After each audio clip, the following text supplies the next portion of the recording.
அதே மாதிரி இந்த சம்மர்ல என்ன அட்வைஸ் பண்றீங்க சார் உங்க சைட்ல? It is just take a water.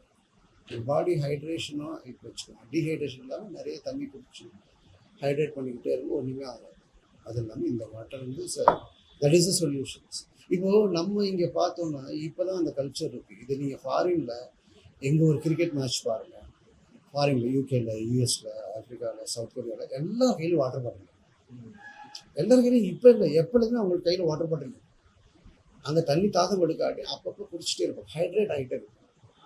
Summer ஸ்டோக்குன்னு சொல்லி நம்ம இதில் அந்த பழக்கமே இல்லை. கேள்வி ஒன்று இருக்குது, என்ன அப்படின்னாக்கா இந்த தெரப்பியை பொறுத்த வரைக்கும் நாங்கள் ஏன் ரெகுலராக எடுக்கணும் அப்படிங்கிறது மட்டும். ஏன்னாக்கா நிறைய பேருக்கு வந்து குணமாயிடுது, அதுக்கப்புறம் ஒரு அலட்சியம் ஏற்படுது. இப்போ இல்லைப்பா, வெளியில் வந்து உன்னோட உடம்புலையே நம்ம ப்ரஷ் பண்ணாமல் எத்தனை நாளைக்கு இருக்க முடியும்? ரெகுலராக ப்ரஷ் பண்ணால் தான் வாய் நல்லாயிருக்கும், ரெகுலராக குடித்தா தான் உடம்பு நல்லாயிருக்கும். ஆனால் உள்ளுக்குள்ளே வந்து நம்ம எவ்வளோ சாப்பாடு ரெகுலர் காலிலேருந்து நீங்கள் வந்து மினிமம் உணவு போய்கிட்டே இருக்கு. அந்த உணவெல்லாம் போயிட்டு கரெக்டாக க்ளீனாக வெளில வந்து சாத்தியமே இல்லை.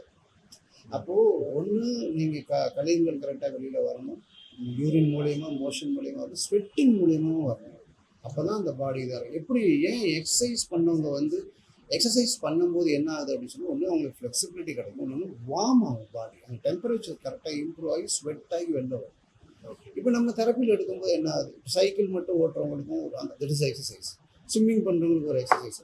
இப்போ நம்ம தெரப்பி வாட்டர் நல்லா அந்த தண்ணியை குடிச்சு அந்த பெட்டில் படக்கும், it's equal to the exercise. இப்போ இந்த சேரில் எடுக்கும்போது it's equal to the exercise. இதெல்லாம் ஆப்ஷன் யூஸ் பண்ணுறோம்.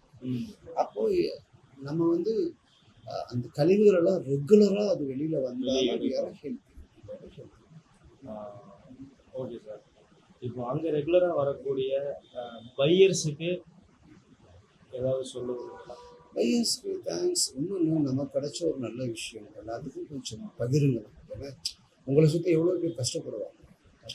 இப்போ இந்த அப்பாவுக்கு சொன்னீங்க, இந்த ஒரு பையன் சொன்னீங்க 40 லட்சம் செலவு பண்ணிக்கிறேன், அது மாதிரி எவ்வளவோ பேர் இருக்காங்க. இது ஒரு நல்ல விஷயத்த சொல்லி ஒரு உயிரை காப்பாற்றுறது எதுக்காக நம்ம ஃப்ரீயாக ஆரம்பித்தோம், அதுக்காக. ஸோ அந்த ஒரு விஷயத்த பண்ணுங்கள், ஹெல்த்தை பார்த்துக்கோங்க, யாரையும் டிபெண்ட் பண்ண வேணாம். Simple health. அது அந்த ஹெல்த் இருந்தால் தான் என்னை சுற்றி இருக்கிற எல்லா விஷயத்தையுமே நான் என்ஜாய் பண்ண முடியும், அனுபவிக்க முடியும். என்னோடய பேரப்பிள்ளையோட கொஞ்சம் தான் ஹெல்த் இருந்தாலும் பேரப்பிள்ளையோட கொஞ்சம் கண்டிப்பாக. ஒரு நகை இருந்தாலும், ஒரு பட்டுப்புடவை இருந்தாலும், ஒரு கல்யாணத்துக்கு ஹெல்த் இருந்தால் தான் நல்லாயிருக்கும். ஃபஸ்ட்டு இம்பார்ட்டன்சி. சரி, நீங்கள் எபோவ் 40 வச்சுக்கோங்க, எபோவ் 15 வச்சுக்கோங்க, அது இல்லாட்டி வேறு எதுவுமே இல்லையே. ஆனால் அது ரொம்ப இம்பார்ட்டன்ஸு. அந்த அவேர்னஸ் நம்ம நாட்டில் இல்லை. நம்ம என்ன மோர் தென் 100 ரேங்க்குக்கு மேலே இருக்கணும். இன்னும் எப்போ நம்ம இதெல்லாம் அவேர்னஸ் கொடுத்து கொண்டு வர முடியுமோ தெரியல. ட்ரை பண்ணுறோம், நாங்களும் 20 இயர்ஸாக பண்ணிகிட்டு இருக்கோம். அதே மாதிரி சார், நான் இப்போ அங்கே வந்து நம்ம வந்து சர்வீஸ் கொடுக்குறோம். இந்த சர்வீஸ் கொடுக்குறப்போ நிறைய அப்பா அம்மாக்கள் வந்து சம்டைம்ஸ் ஸ்வீட் எடுத்துகிட்டு வரதும், சம்டைம்ஸ் சாக்லேட் இது மாதிரி எடுத்துகிட்டு வராங்க. நான் நிறையா வாட்டி சொல்லியிருக்கேன், ஹெட் ஆஃபீஸில் பெர்மிஷன் இல்லைன்ட்டு. அதை ஒரு வாட்டி நீங்கள் அவங்களுக்கு ஏன் அப்படிங்கிறத சொல்லிட்டீங்கன்னா, ஏன் அப்படின்னா ஒரு அம்மா அப்பாட்ட இருந்து ₹1 கூட இல்லை ஒரு சாக்லேட் கூட வாங்கக்கூடாது அப்படின்னு சொல்லுவாங்க. ஏன் அப்படின்னா அதை வாங்கிட்டா ஏதோ வாங்கிட்டு நம்ம திரும்பி அதுக்கு என்னமோ செய்கிறோமோ, அது வந்து ஒரு கொடுக்கல் வாங்கலாம் ஒன்று போயிடும். இன்னும் எவ்வளோ பேரெல்லாம் அதுவும் கூட முடியாது, அவங்களுக்கு வருத்தமாக இருக்கும், நம்ம ஒன்றும் கொடுக்கலையே அப்படின்னு சொல்லி. அதனால் முன்னாடியிலேருந்தே அந்த பாலிசி ₹1 சாக்லேட் கூட அம்மா அப்பாட்டேருந்து வாங்கக்கூடாது. நம்ம இங்கே இருக்கிறது அவங்களுக்கு சர்வீஸ் பண்ணுறதுக்கோசரம், தட் இஸ் அவர் இன்டென்ஷன். அது மட்டும் தான் நான் பண்ணுவேன். அதேமாரி அப்பா அம்மா வந்து உங்கள்கிட்ட ஒரு கேள்வி கேட்க சொன்னாங்க, அதையும் உங்கள்கிட்ட ஒரு கடைசியாக ஒன்று கேட்குறோம். இப்போ நாங்கள் செராக்கேருக்கு ஏதாவது ஒன்று பண்ணணும்னு நாங்கள் நினைக்கிறோம், நாங்கள் என்ன பண்ணட்டும்னு கேட்குறாங்க. அவங்க ஹெல்த்தியாக இருந்து, அவங்க ஃபேமிலி ஹெல்த்தியாக இருந்து, அவங்க ரெகுலராக வந்து அவங்க ஃப்ரெண்ட்ஸ் ரிலேஷன்ஸ்க்கு சொன்னாலே போதும்.